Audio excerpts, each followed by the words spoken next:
Yes. Welcome. Welcome, my loyal subjects. For those who don't know, my name is King Wallace, King of Bartia, and of all the carnivores.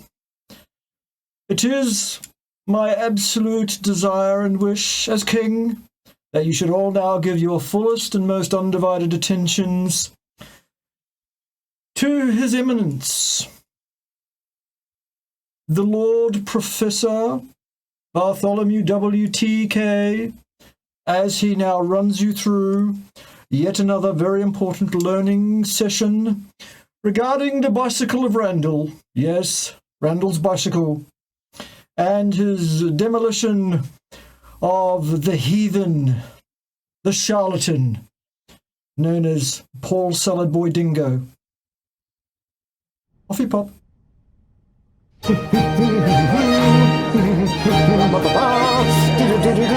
Yes, right, quite enough of that, isn't it?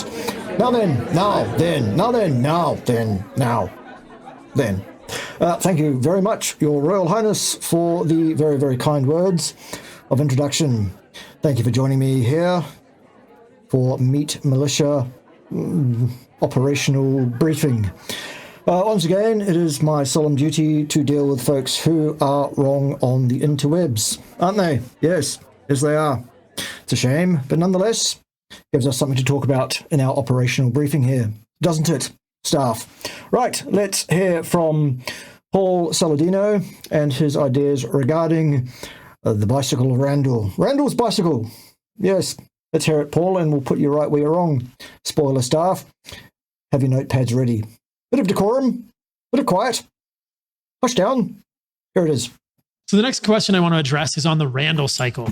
And this is essentially a question from Caitlin. She says, Paul, I've been hearing a lot about the Randle cycle. I don't fully understand the biochemistry. Does the Randle cycle mean that we shouldn't eat carbohydrates and fat together? Is this going to make me fat if I... Okay, two parts to that. Number one, does the Randle cycle suggest that you should not eat fats and carbohydrates together? The answer, Paul, is yes. And just like your correspondent who's asking you the question, you too are in the same position with regard to your understanding of the biochemistry. You don't understand it either. And as such, you shouldn't really be commenting on it. So the answer to that is yes. Yes, the Randle cycle does absolutely suggest you should not, ideally, be eating carbs and fats in your diet.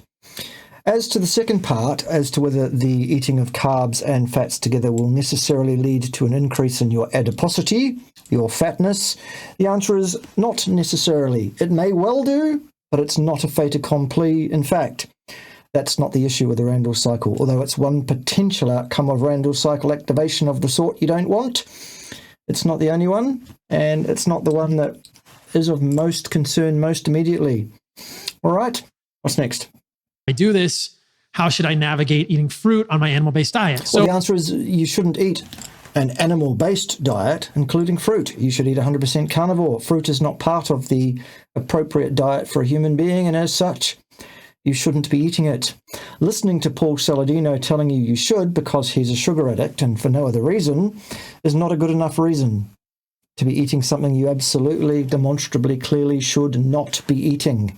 Sorry about that. Just the facts here in the Meat Militia, where what we do, frankly, boys and girls, is the usual. We overcome very, very bad ideas with much, much better ones, don't we?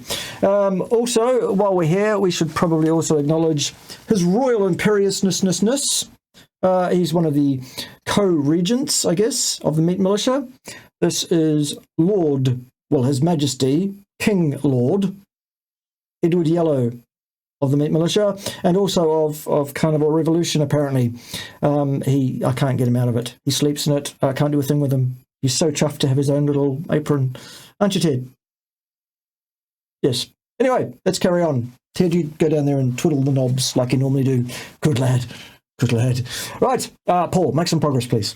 So I think there's a lot of people in the dogmatic carnivore community. The dogmatic carnivore community, yes. The dogmatic one. chirping. Anyone who disagrees with Paul Saladino is dogmatic, apparently. It's like saying if you don't accept the way I identify, even though I'm identifying as something that I absolutely demonstrably am not, then that's hate speech and you're a bigot, a dogmatic bigot. That's what Paul's trying to do there. And while he's about doing that, he's still ignoring the actual biochemistry, the demonstrable, clear biochemistry, the facts. He still isn't competent to comment upon it, unfortunately. Carry on though, Paul. You're doing a great job. About Randle Cycle when I am talking about including fruit on my animal-based diet. That's not goodness sake. An animal-based diet could be anything, Paul. That doesn't pin you down to meaning anything, actually. And when we look at recent videos made by yourself on what it is you claim to be eating in a day, that's anything but an animal-based diet, primarily, because you're pouring hundreds and hundreds and hundreds of grams of unnecessary and contraindicated carbohydrates down your stupid neck every day of your stupid life, Paul. Why are you mislabeling yourself? Why are you calling yourself animal-based MD or even carnivore MD still? Because you're certainly not that. Absolutely not that, without any question. I know it's all just marketing and it's all about clicks and saying what's popular for people to hear, and they all want good news about their bad habits and stuff. But when are you actually going to start being responsible and stop giving people dangerous, contraindicated advice from completely outside of your field of practice, which is psychiatry, by the way, and not human nutrition? When are you going to go off and be a psychiatrist, Paul? I think your first patient should be yourself. Physician, heal thyself, frankly. But that's for another day. Right, off you go. But if you really look at the biochemistry underlying the Randle cycle, I really have over a very, very significant period of time, very, very closely, Paul, and I understand it very, very well. It's clear that you don't. This doesn't make a whole lot of sense. Yes, it does. Absolutely. If you understood the biochemistry, Paul, you'd know that it does, in fact, make perfect sense that the consumption of carbohydrate, exogenous carbohydrate, in the human diet is contraindicated. Means not a good idea. I know it's a big word. So write that down, staff. Contraindicated means no. Let's just start with what the Randle cycle is. It's great. Let's go. Essentially substrate level competition. Sure. Okay. That prefers to use the fuel that is already being used. False. No, Paul.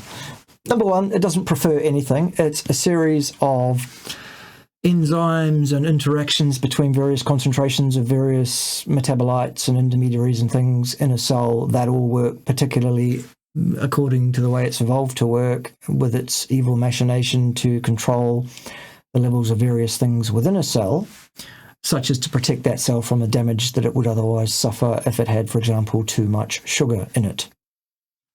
That's what it actually is. And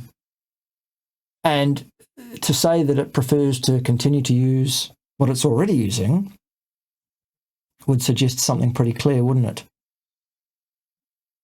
If you were using fat for energy, how would you ever use any carbohydrate if it prefers to continue to use fat? How would that happen?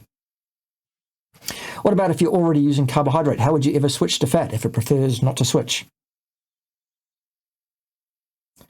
I just wonder, Paul, whether you even bother to subject the ridiculous nonsense that comes out of your ill-educated mouth in this field of endeavour, nutrition and biochemistry, whether you actually subject what you're going to say, even to a moment's thought about cursory refutation, to fact-check yourself, to sense-check yourself before you make these videos, or whether you just have such an ego problem that you feel it's okay if you just come online and just spout and espouse absolute nonsense because you want to. It's incredible, isn't it, staff? Absolutely incredible. What's next? In human biochemistry. So this means that when you are doing glucose metabolism, which most of us are doing if we are eating any carbohydrates at a meal. Yes, I wonder why that is, Paul. Maybe that's because your body recognizes the extra exogenous unnecessary carbohydrates as problematic and toxic if it weren't cleared away before everything else, and as such it therefore gets some priority to get it cleared away because it's toxic. Perhaps. Not perhaps. That's exactly why it happens, actually. Fact. The breakdown products of the Krebs cycle, including malonyl-CoA from glucose metabolism, inhibit carnitine palmitoyl transferase. This is part of the system that shuttles fatty acids toward beta oxidation in the mitochondria.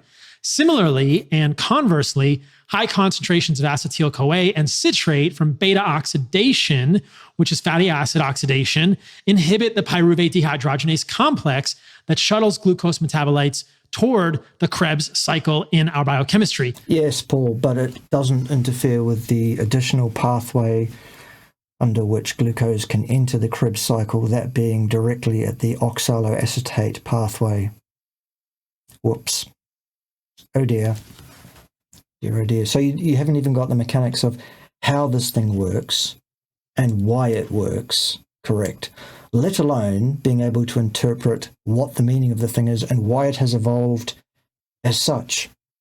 This is the preference for using the fuel that is already in use. False. I've just debunked that, haven't I, Paul?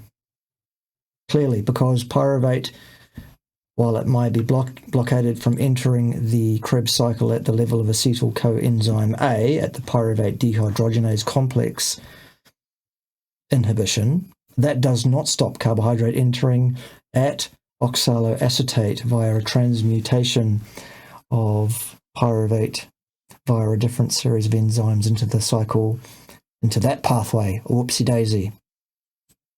Dear oh dear. So, nil point for Master Saladino. Carry on though, Paul. You're doing a great job. So, what are we talking about here? We're basically talking... Well, I'm talking about biochemistry and actual demonstrable facts. I don't know what it is you're talking about, Paul. What you're talking about is ideology, about spin doctrine. What you're talking about is excuses for people's bad habits around the consumption of contraindicated and completely unnecessary exogenous carbohydrate. Talking about the fact that if you are metabolizing glucose, then you're not going to be in ketosis and doing beta oxidation. False. Again, certainly a fair amount of oxidation of carbohydrate will discourage ketogenesis, but it certainly doesn't prevent it. And it certainly doesn't mean you won't be in ketogenesis. These are not mutually exclusive. And you can do beta oxidation. You can use fatty acids when you are not necessarily in ketosis. But if you listen to the podcast I did with Thomas DeLauer, you know that when you are in ketosis, when you are using beta oxidation, when you are... Beta oxidation, Paul, may not lead to ketosis significantly if all the acetyl coenzyme A units being produced are fairly rapidly being oxidized at that time. Okay? Just another actual fact from actual biochemistry that you don't seem to have a grasp of there for some reason. Shuttling fatty acids, non-esterified fatty acids, which are in your blood, through the mitochondria, through carnitine palmitoyl transferase, through beta oxidation. You are in ketosis a lot of the time. And not necessarily, Paul. Not necessarily at all. Ketosis is stimulated by a lack of blood sugar, not necessarily by the mere fact that beta oxidation is active at any given time. Another fact that you seem to be blissfully unaware of for some reason. That process is going to create physiologic insulin resistance at the level of the muscle, so you're refusing glucose. So basically, if you're... Yeah, but here's the thing, Paul. Glucose above a certain level in your body fluids is toxic. Okay? So if your cell is being perfectly well subserved for its energy requirements by the beta oxidation, or beta oxidation if you like, of fatty acids, and carbohydrate is not required, were glucose from the bloodstream allowed to enter the cell according to its concentration gradient, because you're also consuming a lot of carbohydrate in your diet, and therefore you have a lot of glucose in your blood, that would mean that the concentration of glucose in the cell fluid would also rise because it's not being used because of fat use at this time. That means the cell fluids would be subject to glucose damage is the best way of putting it. Damage to the tissues by being chemically appended by molecules of glucose and fructose and whatever else, different sugars, that will bind to the tissues and change the chemical structure of those proteins, fats, etc., in such a way as to destroy cell function and destroy health. It's what we call glycation. Okay? Now, your body has a choice at that point. Allow the glucose to pour in from the blood and destroy the cells of the body, or lock the doors on those cells to the glucose at that time, thus disallowing its entry to the cells to protect those cells from damage, and the sacrificial lambs, if you like, become the red blood cells and the epithelial cells, both of which are much more rapidly, much more easily replaced on a much shorter time schedule via the CD34 plus adult stem cell release. And so your body chooses that.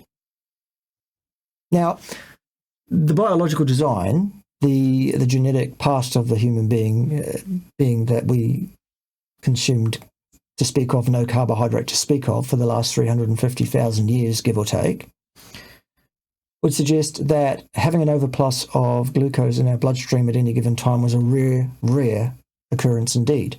And as such, the occasional bout of having to replace your blood cells and your epithelial cells because you've taken in too much sugar that day, okay, fine. But if you do it every single stupid day of your life, Paul, whoopsie daisy, that is why you should not consume carbohydrates. Very, very straightforward. Your cells will protect themselves from that overplus of unnecessary contraindicated carbohydrates. The mechanism is the blockade of the GLUT4 transporter via the cyclic AMP kinase activity that occurs in that situation. That's how it happens. The reasons why it happens I've just given you very, very clearly. That's why you shouldn't eat carbohydrates, Paul. Okay, we're done. You're not done, though. You're not even a third of the way through your mindless ramble here. Let's hear it, Paul. You're in ketosis. If you don't have carbohydrates, your body is going to spare glucose for the tissues that really need it, the brain, the testicles, the adrenals.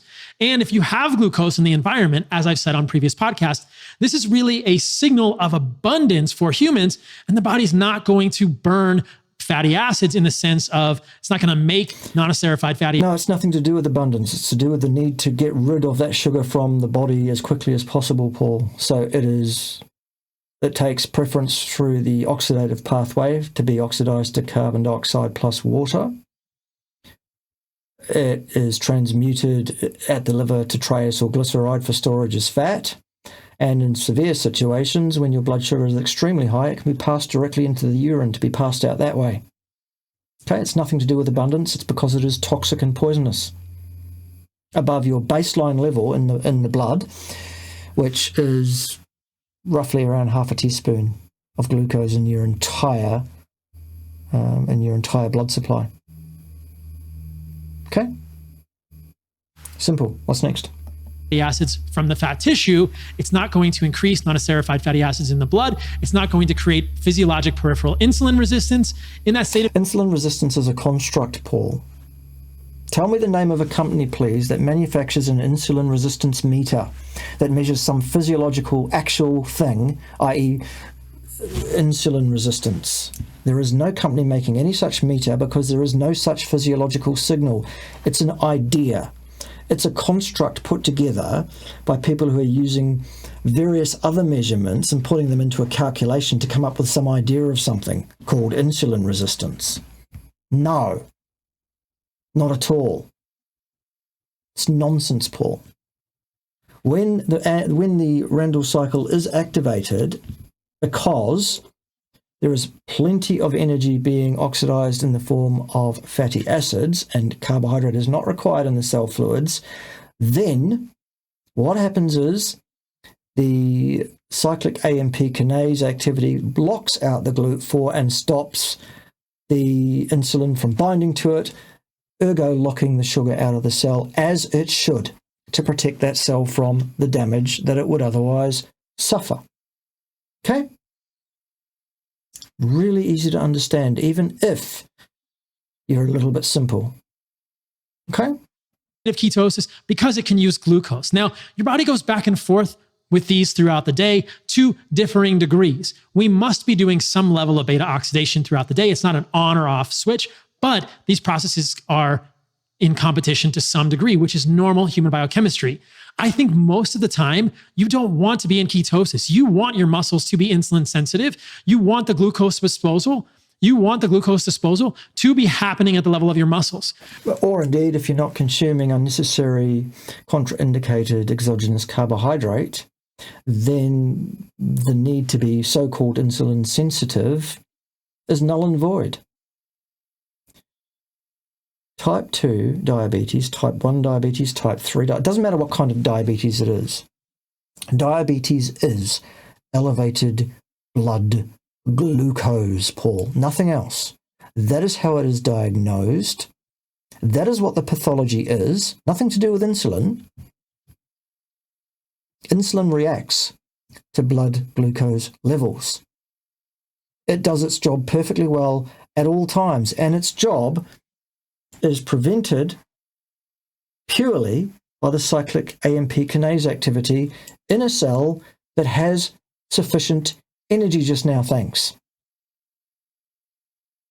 It's immediately, to all intents and purposes, reversible.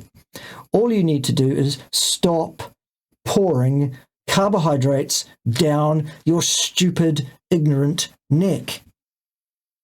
End of problem. Then the insulin level goes down too, because it doesn't need to be up to try and force glucose into cells.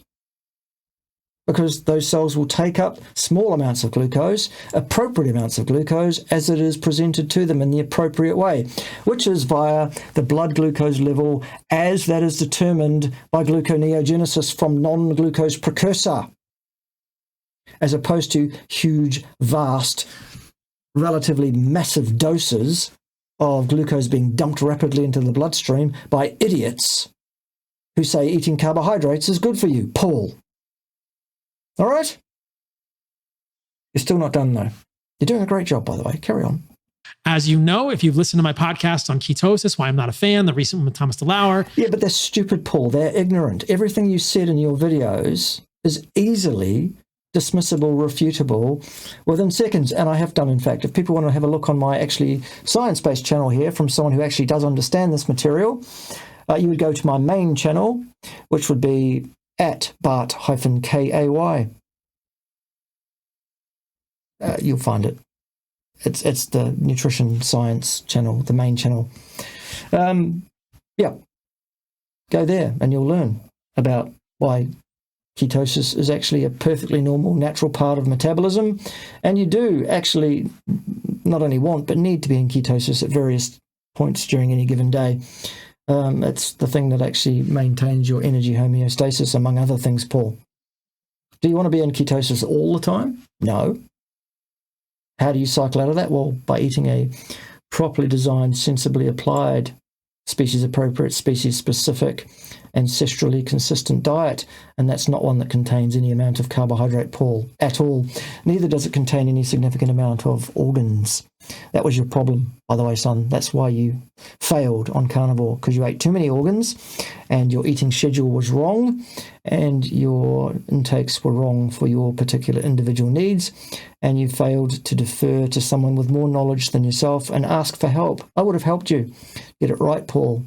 Unfortunately, though, since you already know everything, or think you do, you went off half-cocked and decided the answer was to pour hundreds and hundreds of grams of carbohydrate down your neck every day. And, well, anyone can have a look at videos made by yourself even 2 years ago versus today and make their own minds up as to whether that's been a good idea for your son.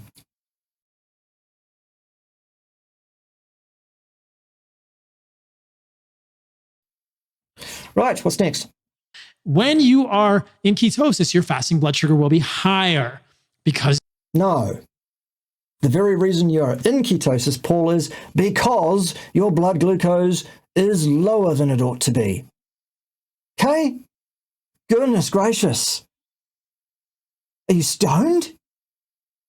You kind of look it. Maybe. I don't know. Because you are physiologically insulin resistant. Your non-esterified fatty acids in the blood will be higher. If you listen to my blood work podcast, you know that my non-esterified fatty acids are very low right now, 0.12, because I am including carbohydrates in my diet. When I was on a ketogenic diet, my non-esterified fatty acids were much higher, 0.6. This is physiologic insulin resistance. No, it isn't. Not at all, because insulin resistance is still a construct, Paul. It's your body responding to the prevalent fuel source available, in the case of carbohydrate, in your case, actually, and it's that which is therefore predominating your oxidative production of energy. However, that doesn't absolve you from the damage that is doing to your body quite patently, actually, quite patently, and rapidly. It seems that you're the only one that can't see it. Do you own a mirror, perhaps?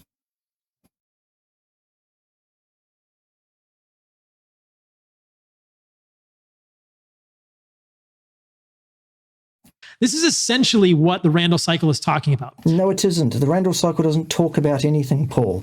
It just does what it does, and it does it for a very clear reason, which I've already outlined, and which you clearly don't understand at all. But I think this gets conflated and misunderstood a lot in these, dare I say, dogmatic ketogenic. You've already said that, and you didn't say dare I the first time, so why would you add dare I now? It was stupid and ignorant the first time you said it, Paul, and it's just as stupid and ignorant now. Let's talk about the facts. Dogmatic carnivore communities to say that you will get fat if you eat fruit and animal fat together. That's not necessarily true. I've never said that, Paul. Never. And I am living proof of that as I am ballooning and getting super fat. This is obviously a joke. So I'll tell you what's a joke, Paul. A comparison of a video made by yourself 2 years ago versus one made very recently. As I say, anybody can go and make that visual comparison themselves and see whether or not your diet is apparently being good for your longevity, apparent health, etc. They can make that decision for themselves, Paul.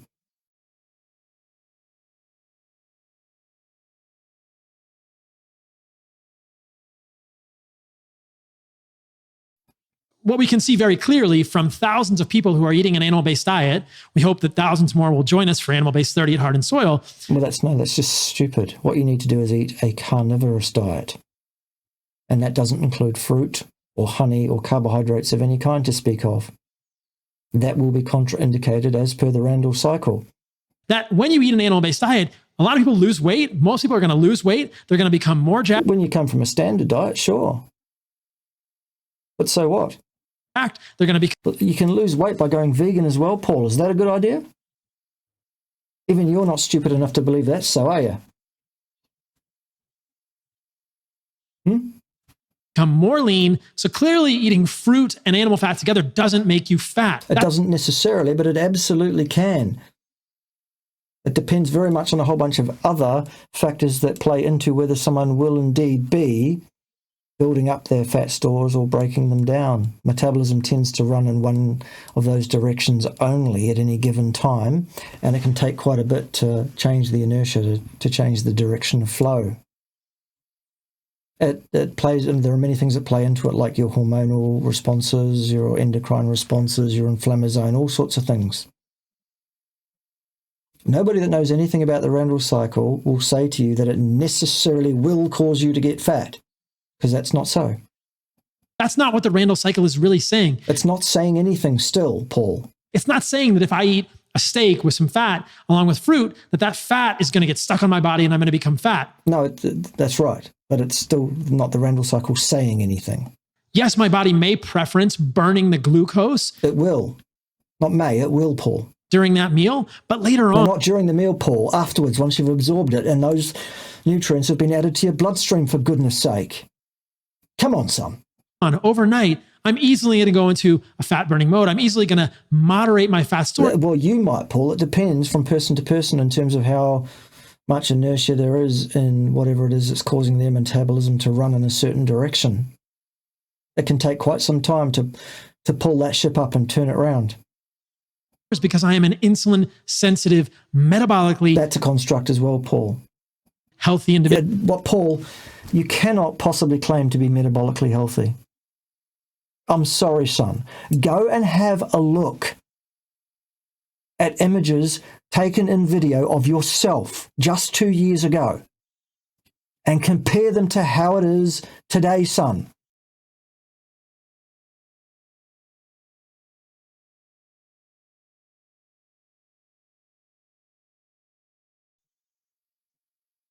I'm sorry to have to beat you over the head with the facts, but it's high time you woke up and smelled the bacon, son. Wakey, wakey, smell the bakey. All right? You are not exhibiting health. You are disintegrating in front of our eyes. Come on. Individual. I think that many people who are thinking about this and worried about the Randle cycle in terms of the actual eating of carbohydrates and fat together, haven't read probably the original paper by... The original paper, Paul, you need to understand the political circumstances under which the thing was published and the very limited understandings of the thing that the original paper that proposed the existence of this thing actually had at that time. It was a proposal of the existence of it without a huge understanding of the actual mechanisms, in fact. It has been expounded upon many times since it was first proposed in about 1962 or 3 from memory. The fact that you don't understand that just shows your absolute lack of understanding of science and how the understandings of things progress over the years. Go on, though. By P.J. Randall, which I'll show here on the screen. The title is The Glucose Fatty Acid Cycle. That's right, because he wasn't so egotistical as to call it the Randle Cycle. It was named after him later because he was the first one to propose its very existence, which he did in this paper without a lot of detail. Its role in insulin sensitivity. No, it has nothing to do with insulin sensitivity, which is still a construct, Paul. The metabolic disturbances of diabetes mellitus, which are elevated blood glucose and nothing else. The cause of elevated blood glucose, Paul, is pouring unnecessary exogenous carbohydrate down your stupid, ignorant neck. Still, what's next? And if you read this, he says, we now wish to summarize evidence which appears to show that appears to show. See the wording there? Appears to show. Under the understandings that P.J. Randall had in 1962 or 3. What's your point, Paul? High plasma concentrations of NEFA, which are non-esterified fatty acids, in parentheses, or the underlying breakdown of glycerides, of which it is a symptom, stands in a causal relationship to these abnormalities of carbohydrate metabolism. These abnormalities. It's not abnormal to block out unnecessary carbohydrate from a cell that would be damaged by allowing it to enter the cell, Paul. It's normal functioning of human metabolism, which has evolved over 13,800 million fucking years. Buffoon. Of carbohydrate metabolism being the things I mentioned earlier, that these products of beta oxidation, specifically citrate and acetyl-CoA, do serve to the thing is, Paul, that the breakdown of carbohydrates leads to a buildup of both those things as well. You foolish boy. You ignorant boy. What, are you retarded? You are talking outside your lane of expertise. Your lane of expertise, Paul, is psychiatry and general medicine, allopathic medicine, not human nutrition, not human metabolism, not human biochemistry, not science and the interpretation of science papers in the context of the place and time at which they were written. Okay? Stay in your fucking lane, Paul. Inhibit pyruvate dehydrogenase. And they go on to say... Yes, but that doesn't block out glucose, does it? Because it can still enter at oxaloacetate. Foolish boy. And we suggest that this is a distinct biochemical syndrome, which could... It's not a syndrome, it's the normal activity of metabolic functioning, as I have more than adequately explained already. Appropriately be called the fatty acid syndrome. We wish to propose further that there are interactions between glucose and fatty acid metabolism in muscle and adipose tissue, which take the form of a cycle, the glucose... That's not a cycle. It never was a cycle. Calling it a cycle, we call it a cycle because that's how it's named. It's still not one. Fatty acid cycle, and which are fundamental to the control of glucose and fatty acid concentrations in the blood and of insulin sensitivity. Which is still a construct.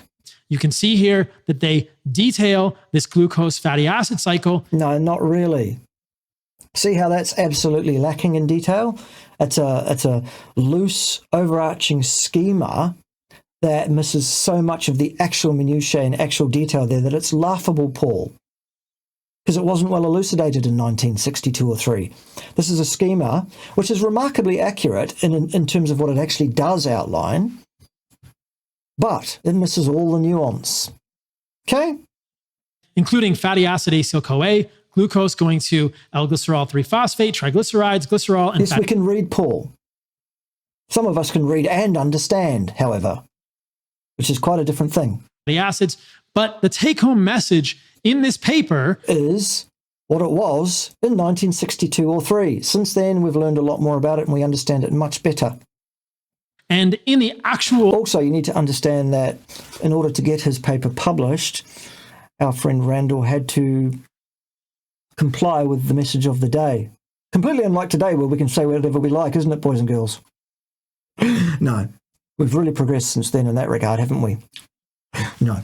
Okay, what Randall was suggesting was heretical and antithetical to what Ancel Keys was suggesting, and as such, because Ancel Keys was very good at networking and was also a complete bully, Randall had to change what he had to say quite a bit in order to get it published, as well as he was relying on the understandings such that they were at that time.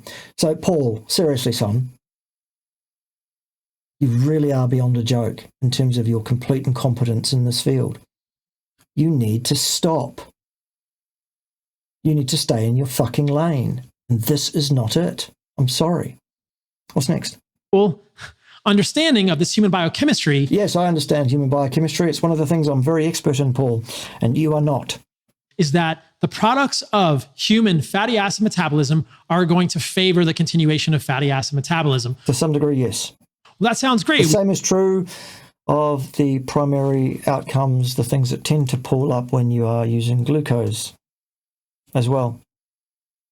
But so what? That's what's supposed to happen. We should all be in ketosis all the time. We'll burn all of our fat. No, that's a very, very bad idea.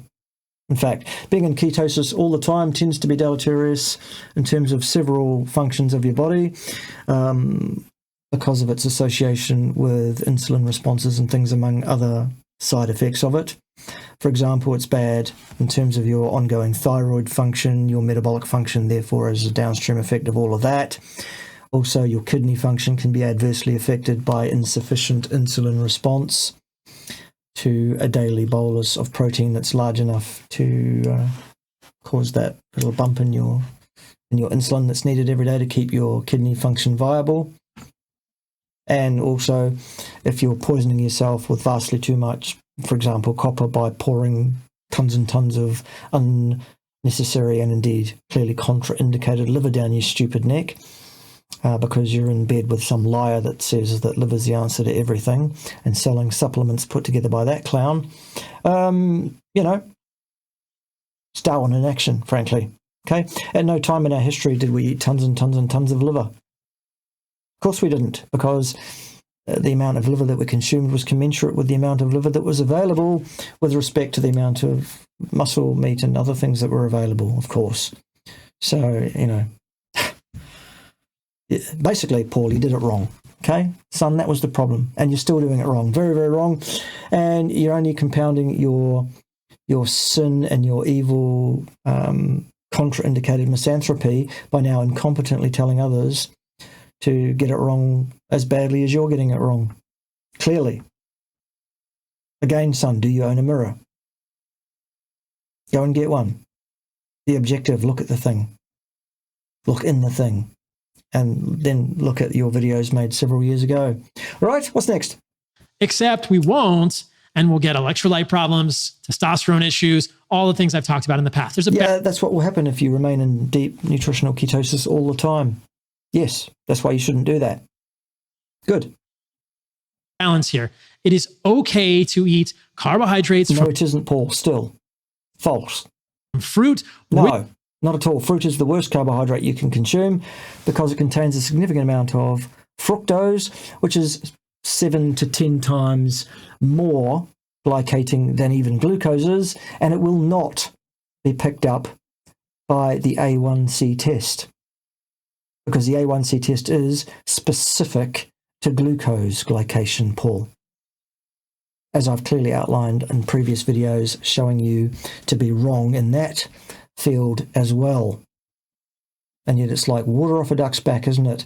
Because what I'm saying is damaging to your credibility, to your bottom right-hand corner, to your bank balance, Paul.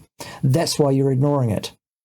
Nonetheless, what I'm saying is factually correct and demonstrable, and I have, in fact, shown it to be so many times in videos debunking your ridiculous, pustulous, excremental, misanthropic malpractice and nonsense, son.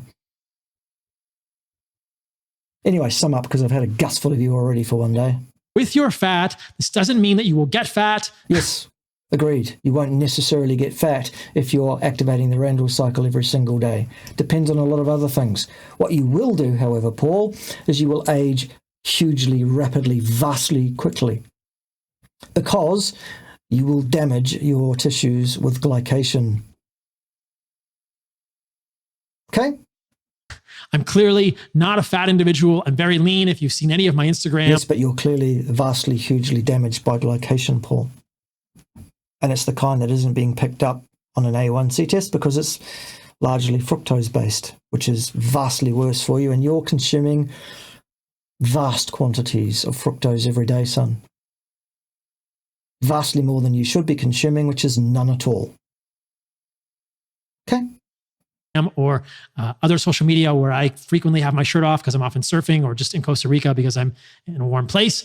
But this isn't the way it ends up being in human biochemistry. This is no disagreement there. You don't necessarily get fat. Correct. A lot of people who activate the Randle cycle a lot of the time will, however, get fat, Paul. Many people who do that will absolutely get fat, but not everybody necessarily. That's the only thing you've got correct in this entire video. Not good enough, son. Understanding of the Randle cycle. Yes, the understanding of the Randle cycle can only be gained by talking to someone who himself or herself understands it. And that is not you, Paul. You don't. Clearly. Those that want to learn more about the Randle cycle can watch a video in around about, I'm told, May, I think, she said, of 2023 in the low carbohydrate symposium thing being run by the wonderful Judy Cho. I've recorded an instructional lecture style video brought up to date for 2023 on the Randle cycle, which will give you a full, better understanding of it, I should hope. See you all there when that one becomes available. Anyway, Paul, do sum up. Randle cycle is talking about the reasons. The Randle cycle is still not talking about anything, Paul. We become physiologically insulin resistant. No, we don't. That's a construct. False. When you avoid carbohydrates, and the fact that when you add back carbohydrates, that process will then damp down fatty acid metabolism. That's normal human biochemistry. We favor glucose in our metabolism. That's because it's toxic, absolutely, and is contraindicated and unnecessary, and so you shouldn't do it. Still. Fine, you won't get fat. So yes, we've covered that. Hopefully that's an explanation of you guys of the Randle cycle. No, it isn't, Paul. It's total misinformation from start to finish. The only thing, as I say, you got even remotely correct was the Randle cycle being activated in the wrong way will not necessarily lead cause and effect, fait accompli, to obesity or fatness. It's the only thing you got right. Everything else you said was false. Demonstrably, clearly, absolutely false. Why I don't fear it? I think this has been widely misunderstood. By you, Paul, among others, without any question. Widely misinterpreted. By you, Paul, among others. And all of the chirping in the community just needs to stop because No, what needs to stop, Paul, is you making videos claiming to be an expert in a field that you are not, claiming to understand a complex issue which you have absolutely no grounding or basis in whatever. It's totally irresponsible. That's what needs to stop, son. Yesterday. they don't understand what they're talking about. Paul, it's you that doesn't know what he's talking about in this particular respect. Okay, you're completely out of your depth here. Absolutely, utterly out of your depth and in the wrong. Irretrievably in the wrong on this. What you are suggesting to people is dangerous, contraindicated, and ultimately damaging. It is misanthropic, it's malpractice, it's disgraceful, it's evil. You must stop. Yesterday. And there's thousands of cases of living proof of that. Yes, we know there are thousands of people who eat carbohydrates and fat in their diet and aren't fat yet. Yes, we know. That does not mean it's okay to do. Still. Today. Right. All right. So there we go. There it is. Paul Saladino, totally incompetent, completely wrong, giving bad, contraindicated, misanthropic, disingenuous misinformation, claiming to be an expert in this field when he's not. It's absolutely disgraceful, as I said. There's no excuse for it. It's got to stop. There we go. Join me next time, my Militia soldiers, where someone else will be wrong on the interwebs, because it doesn't look like slowing down anytime soon, does it? Now, Ted, if you'd like to stop twiddling that knob, I know, and twiddle the other one, the one that starts the music. 2, 3, 4.